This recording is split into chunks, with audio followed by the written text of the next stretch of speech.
Petir bukan sembarang petir. Petir menyambar rumah si Pajar. Makasih yang udah hadir. Selamat datang di 9 besar. Gini ya, menurut aku pendidikan itu ada dua. Pendidikan formal dan pendidikan non formal. Pendidikan formal yang kita dapat di bangku sekolahan. Sementara pendidikan non formal yang kita dapat di lingkungan. Keluarga, pacar, temen, mantan, Kim Jepri Kurniawan, Anton Medan, Megaloman. Karena pendidikan kita bisa mengerti. Jangan kayak di Medan ya. Di Medan tuh ada acara namanya kaleran. Jelas tulisannya, kaleran. Lari dilempar-lempar warna. Tapi masih ada aja cewek yang datang tapi salah kostum. Dia datang pakai kaos putih tapi pakai hot pants. Yang jeans. Satu putaran masih enak nih namanya. Nih. 2 putaran udah mulai aneh nih. 3 putaran udah mulai gini larinya nih. Lecet, pinggirnya lecet.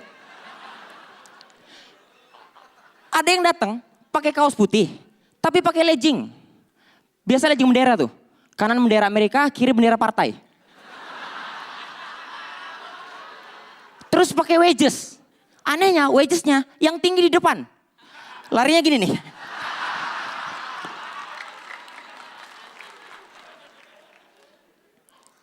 Menurut aku ya, ada orang yang pinter tapi nggak bisa gunakan kepintarannya di waktu yang tepat. Contohnya orang-orang yang ngebecandain bencana di sosial media. Seharusnya itu ada empatinya gitu. Tahu kasus bencana yang ini nih? Ini waktu pesawat jatuh nih.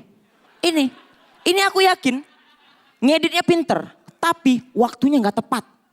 Itu sama aja kayak kalian punya mesin fogging, kalian tahu gunainnya dan kalian tahu efeknya, tapi kalian gunain ketika ada acara ijab kabul.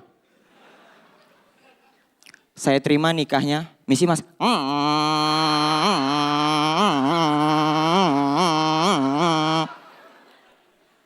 Nggak tepat.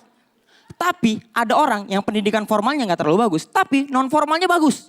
Contohnya, Bu Susi, Menteri Perikanan. Beliau tamat SMP, tapi udah berhasil ngebom kapal Malaysia. Ngebom kapal asli loh, bukan kapal yang dalam baskom yang otok.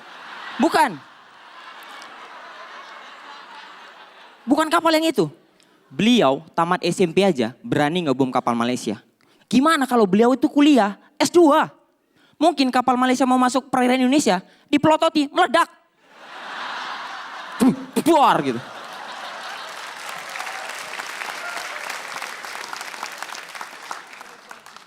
Di Indonesia banyak orang yang menyalahgunakan pendidikan.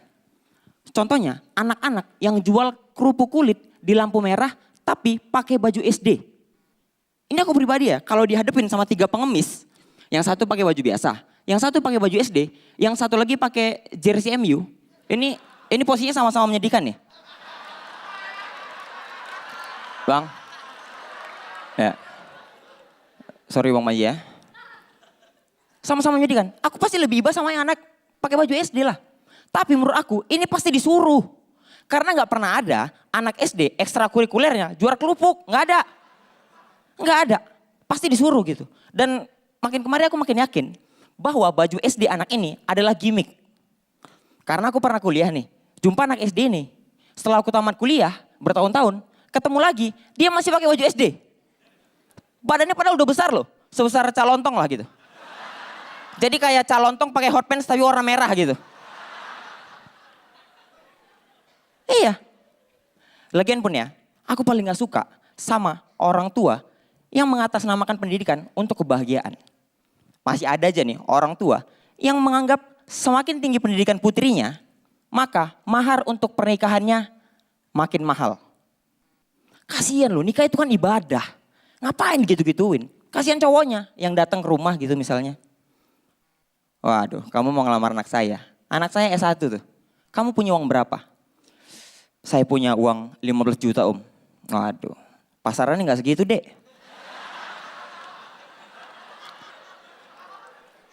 Tapi gini nih, karena kita udah kenal deket, ya udah. Ini nih ada kakaknya. Umurnya 45 tahun. Belum menikah, kalau sama dia saya restuin. Nanti saya kasih anti gores sama power bank. Nah itu saya setuju. Mau? Boleh lah om. Ini bakal jadi pernikahan yang amat sangat aneh loh. saya terima nikahnya Fitri binti Polan dengan mas kawin dibayar tunai. Mas ngisi main. Saya Energical, terima kasih.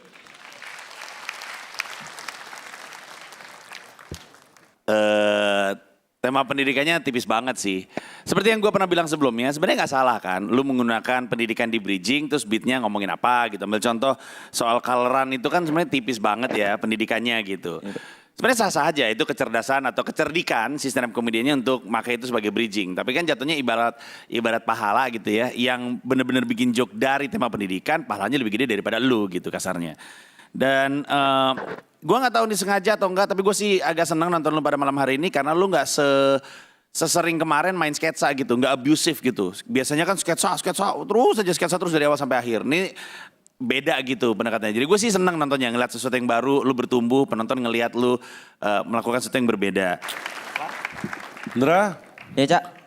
kamu saat nulis materi ini ada fogging di situ? Enggak ada Cak. Materi kamu itu ketebak banget nggak seperti biasanya. Kalau yang Iya, Cak. seperti biasanya itu kita nggak ngira kamu makan kemana. Tapi ini aku bisa nebak. Tapi aku masih menikmati juga sih. Tapi Iya, Cak. tolong lain kali kalau nulis cari yang ada fogging ya. Iya Cak. Biar konsentrasi. Asam kandis, asam gelugur, kedua asam siriang-riang. Tadi aku udah menghibur, semoga kalian semua senang. Oke kawan-kawan, yang mau nonton video aku dari mulai audisi, show 1, 2, 3, 4, dan insya Allah nanti sampai final, silakan ke YouTube channelnya Stand Up Kompas TV. Subscribe ya, ke Stand Up Kompas TV. Wajib. Stand Up Comedy Indonesia, let's make love.